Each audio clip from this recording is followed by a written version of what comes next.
इसके लिए मुझे पहले ये दो समितियां क्यों बनी इस हिस्ट्री में जाना होगा। 1982 में अखिल भारतीय अंधश्रद्धा निर्मूलन समिति इस नाम से इस समिति की शुरुआत हुई। मैंने कहा था कि ये पहली समिति है, इस ढंग का पहला संगठन है कि जिसने हम भगवान और धर्म के खिलाफ बात नहीं करेंगे।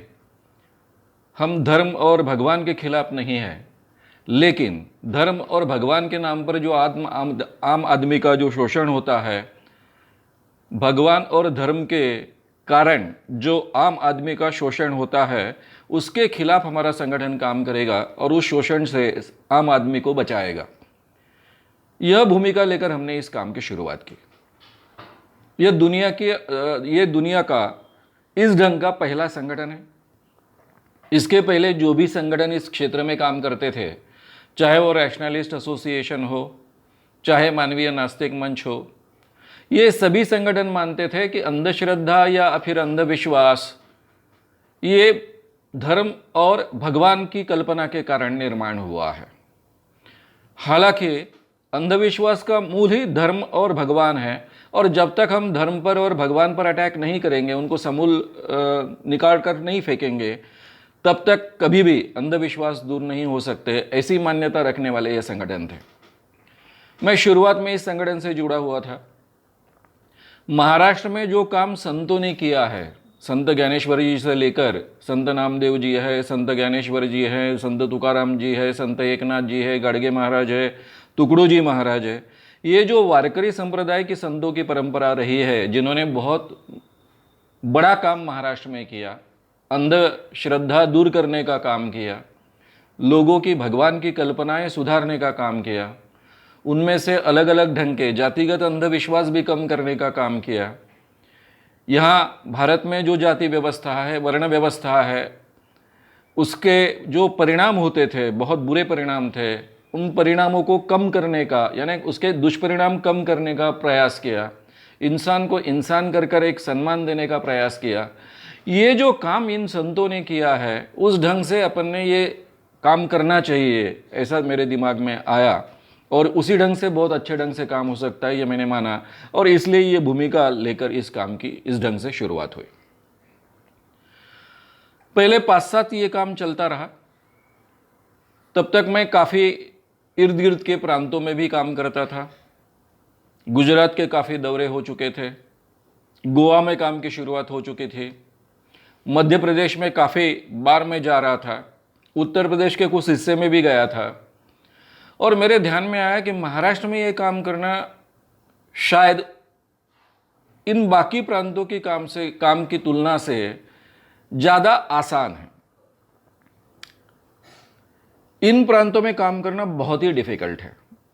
वहाँ केवल जाकर कुछ व्याख्यान देकर काम होने वाला नहीं है, वहाँ ज़्यादा समय देने की ज़रूरत है।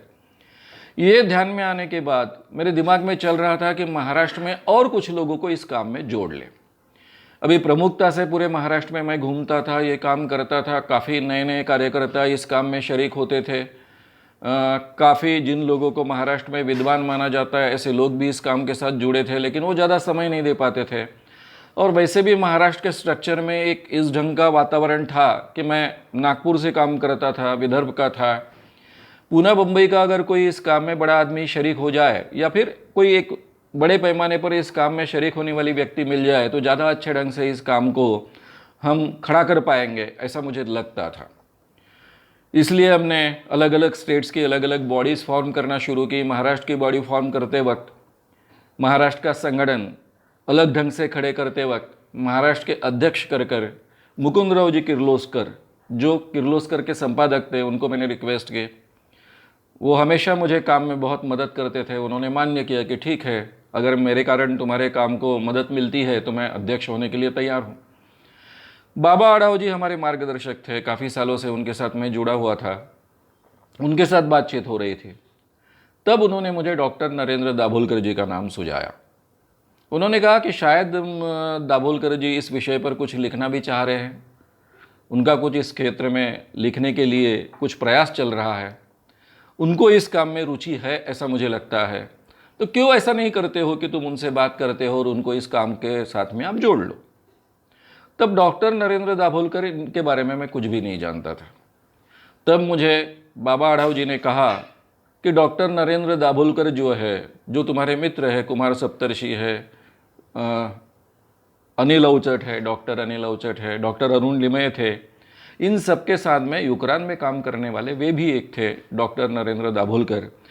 तो बाकी ये 3 मित्रों से मेरी बहुत अच्छी पहचान थी। चौथे मित्र थे डॉक्टर रत्नाकर महाजन, वो इस क्षेत्र में रैशनलिस्ट क्षेत्र में काम करते थे।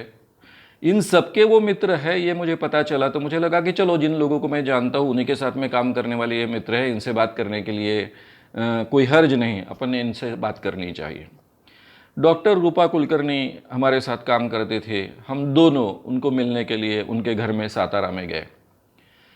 ये बात शायद 85 के आखिरी की बात है। जब उनसे हम बात करने के लिए गए तब ये काम में उन्होंने शरीक होना चाहिए, ऐसी हम बात कर रहे थे उनके साथ में। और तब मैंने एक अनायास है उनको निमंत्रण दिया कि हम नागपुर में एक शिविर आयोजित कर रहे हैं, 10 दिन का शिविर है, तो आप उस शिविर में शरीक भी होइए ताकि आपको इस विषय के बारे में और ज़्यादा अच्छे ढंग से पता भी चलेगा।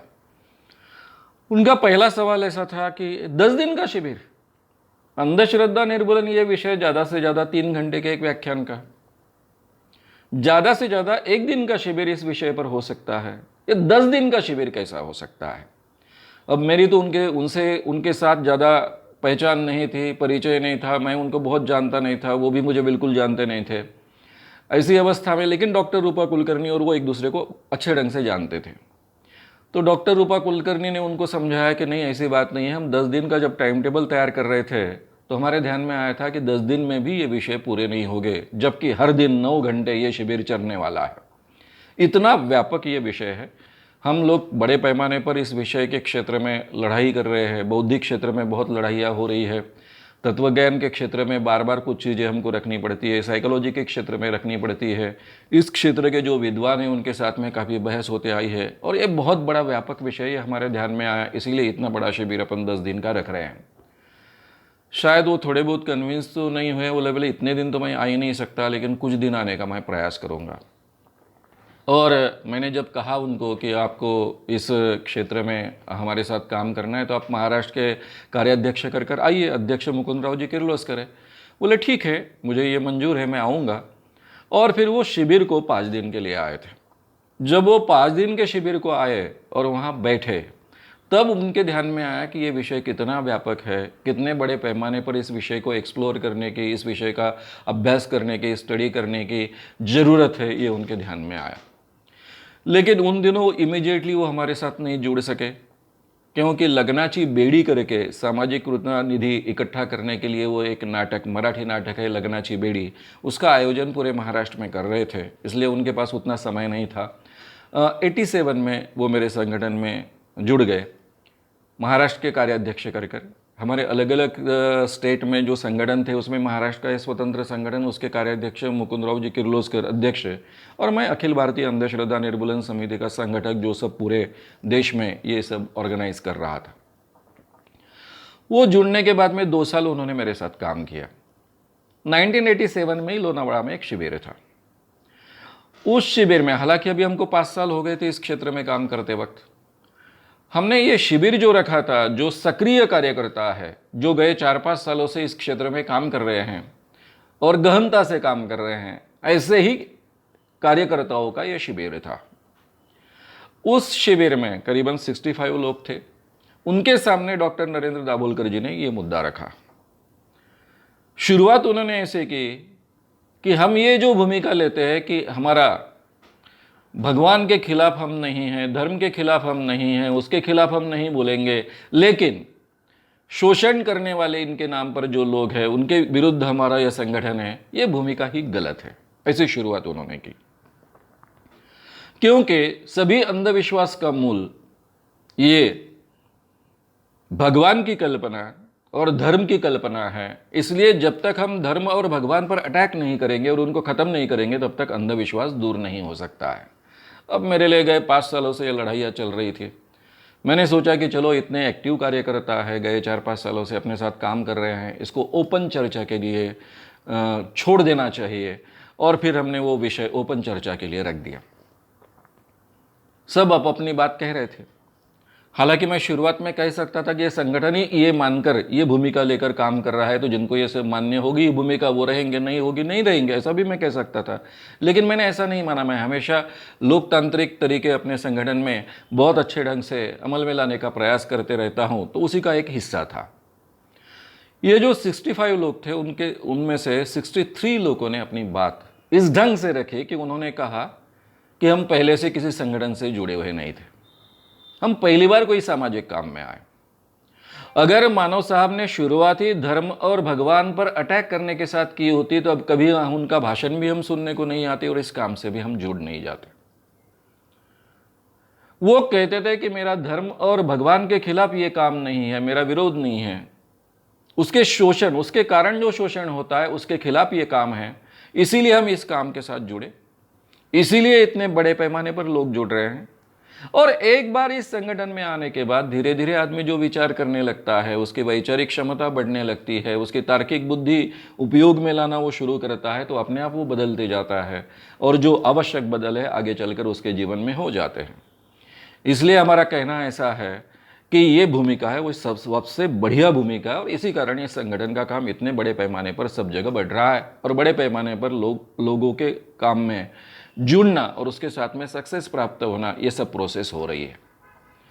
केवल डॉक्टर नरेंद्र दाभोलकर और हमारी एक कार्यकर्ता स्त्री, जिसका हालांकि उसके पीछे का कारण भी मुझे मालूम था, क्योंकि उसको ऐसा लगता था वो एक मुस्लिम लड़के के साथ में शादी करने वाली थी और उसको लगता था ये बहुत बड़ा कदम मैं उठा रही हूँ, एक हिंदू लड़की एक मुस्लिम लड़के के साथ में शादी करने वाली है, तो जब तक ये धर्म रहेंगे, शायद उस कारण उसकी कुछ कठिनाइयाँ भी उसके जीवन में बहुत सी आई थी, इस कारण भी होगा या और भी कुछ कारण होगा, तो उसका भी ऐसा कहना था नहीं हमने धर्म के खिलाफ बोलना चाहिए, धर्म की ज़रूरत अपने जीवन में नहीं होती वगैरह वगैरह। थोड़ा सा अलग उसका एंगल था, लेकिन दाभोलकर जी के जैसे ही वो कह रही थी और उनको सपोर्ट कर रही थी। अब 63 वर्सेस 2, इन लोगों ने जो भी चर्चा के इस वातावरण में जो सवाल खड़े किए थे, 2 दिन ये चर्चा चली। ये 2 दिन चर्चा चलने के बाद में इन सब सवालों का जवाब एकत्रित देने के लिए मैंने जो बात कही, उसी को हम अखिल भारतीय अंधश्रद्धा निर्मूलन समिति की देवधर्म विषयक भूमिका ऐसा कहते हैं। यानी देवधर्म विषयक भूमिका क्या रहेगी, ये उसमें से स्थापित हुआ। वो भाषण यानी ही हमारी देवधर्म विषयक भूमिका बनी।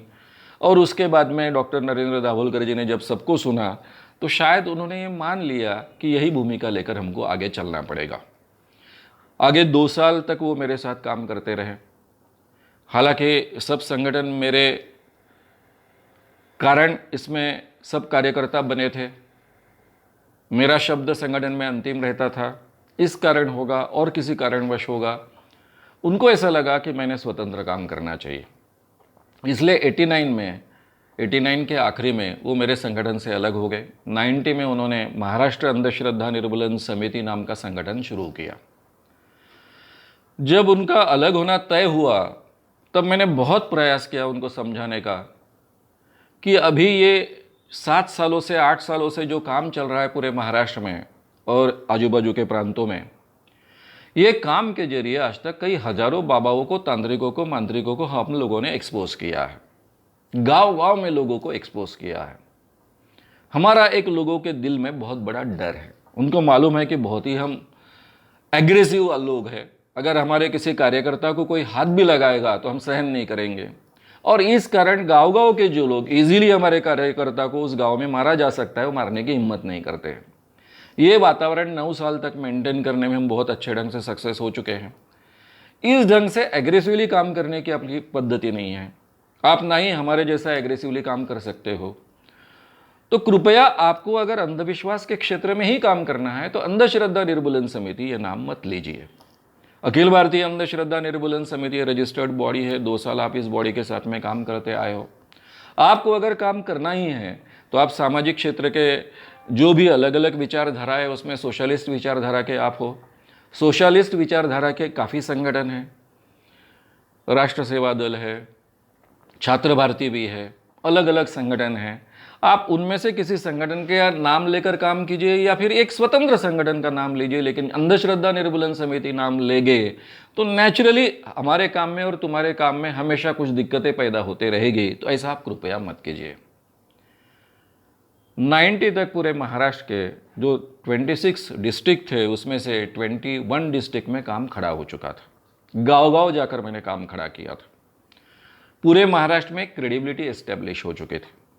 इतने बड़े पैमाने पर बाबाओं को, मांत्रिकों को, देवियों को, ज्योतिषियों को एक्सपोज करने के बावजूद एक भी जगह कभी पराभव नहीं हुआ था। इसलिए बड़े पैमाने पर ये जो क्रेडिबिलिटी इस काम की है उसको वो छोड़ना नहीं चाहते थे, और इसलिए उन्होंने मेरे कई आग्रह करने के बावजूद उन्होंने महाराष्ट्र अंधश्रद्धा निर्मूलन समिति ये नाम कायम किया। मैंने उनको ये भी समझाने का प्रयास किया कि मेरे कारण जो लोग जिनको मैं एक्सपोज करने के बाद में जो लोग बहुत चिड़े हुए होते हैं उसके भी परिणाम आपको भुगतने पड़ेंगे, क्योंकि आप महाराष्ट्र अंधश्रद्धा निर्मूलन समिति नाम लोगे तो लोगों को लगेगा तुम मेरे ही साथ काम कर रहे हो, उसके भी परिणाम आपको भुगतने पड़ेंगे। फिर भी उन्होंने वही नाम रखने का तय किया।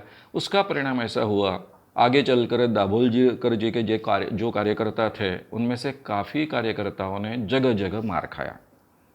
उनकी काम करने की पद्धति जो थी वो इसी ढंग से थी। एग्रेसिवली काम करना उनके इसमें नहीं था, तंत्र में नहीं था। पहले पब्लिसिटी और बाद में जाकर काम करना, लोगों को पहले से पता चलता था ये आने वाले हैं, फिर लोग पीटने के लिए तैयार हो जाते थे और पीटते थे। कई बार उनके लोगों ने जगह जगह पर मार खाया, उन्होंने खुद भी मार खाया।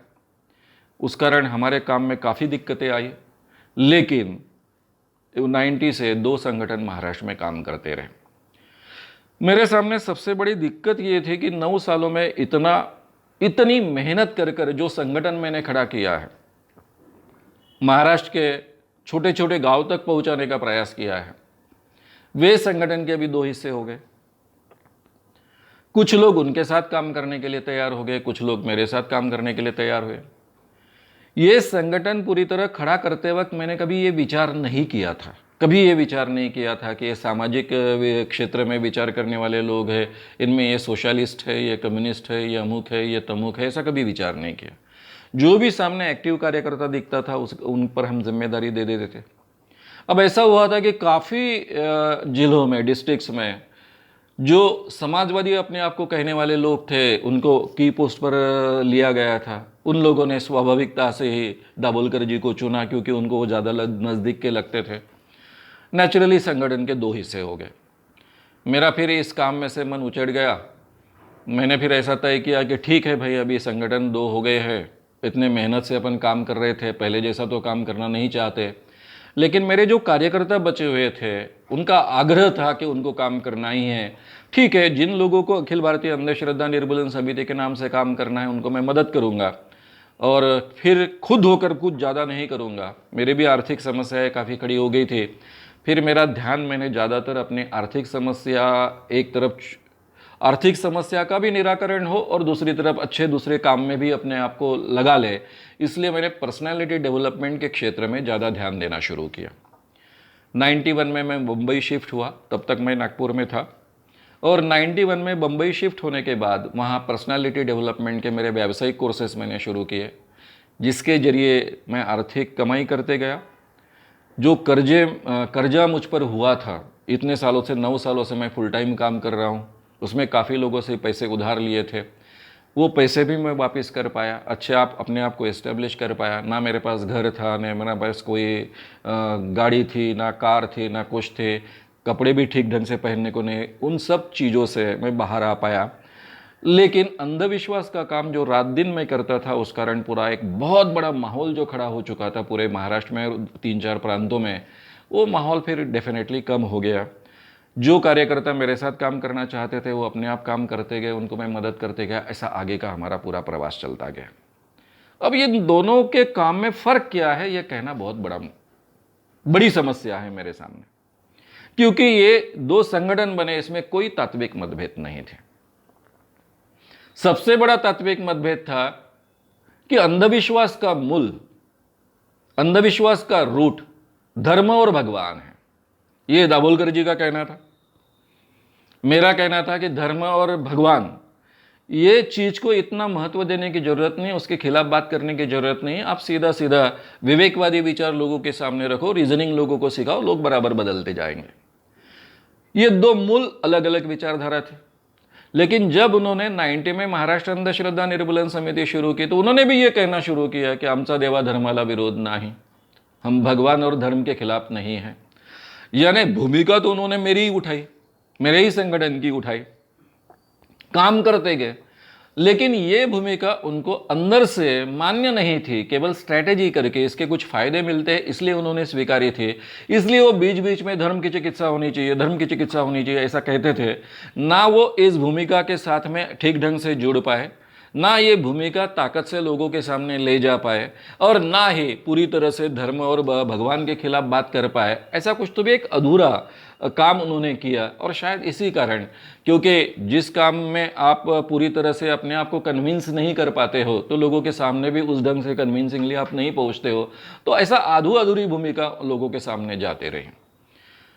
उन्होंने बीच में डॉक्टर श्रीराम लागू को लेकर, डॉक्टर श्रीराम लागू कहते थे कि हर व्यक्ति ने नास्तिक बनना चाहिए, और फिर डॉक्टर नरेंद्र दाभोलकर कहते थे उसी व्याख्यान में एक ही स्टेज पर कि नहीं नहीं, धर्म और खिलाफ के बाद धर्म और भगवान के खिलाफ बात नहीं करनी चाहिए, उसके बगैर ये संगठन का काम करना चाहिए। तो लोगों को ये सब नाटक लगता था कि ये लोग भगवान के खिलाफ है, धर्म के खिलाफ है, लेकिन नाटक कर रहे हैं। ये सब कारणों से भी लोगों को मारना, उनके लिए उनके कार्यकर्ताओं को पीटना स्वाभाविक पॉसिबल हुआ, ऐसा मुझे लगता है। लेकिन ये चलता रहा। इसके बावजूद, ये वातावरण पूरे महाराष्ट्र में फैलने के बावजूद मेरे एक भी कार्यकर्ता ने मार नहीं खाना चाहिए, इस ढंग का वातावरण हम पूरी तरह से रख पाए, आखिरी तक कायम रख पाए, आज तक कायम रख पाए। भूमिका में तो मुझे कोई फर्क नहीं दिखता है। केवल दाभोलकर जी की खुद की महत्वाकांक्षा के कारण उनको अपना अलग से संगठन चाहिए था। जो समाजवादी विचार के लोग थे उनको भी लगता था कि हमारा स्वतंत्र काम होना चाहिए। बाकी समाजवादी संगठन के कामों को लोगों का इतना अच्छा रिस्पांस नहीं मिल रहा था, इस काम को बहुत ज़्यादा अच्छा रिस्पांस मिल रहा है। तो ये रिस्पांस कैच करने के लिए भी वो सब लोग उनके पीछे खड़े हो गए और इस ढंग से ये दो संगठन बने। मुझे तो इसमें कोई वैचारिक अंतर है ऐसा नहीं लगता है। अगर आपको ये वीडियो पसंद आया हो तो उसे लाइक और शेयर करना ना भूलें। चैनल को सब्सक्राइब करने के लिए और नोटिफिकेशंस पाने के लिए कृपया बेल आइकन दबाएं।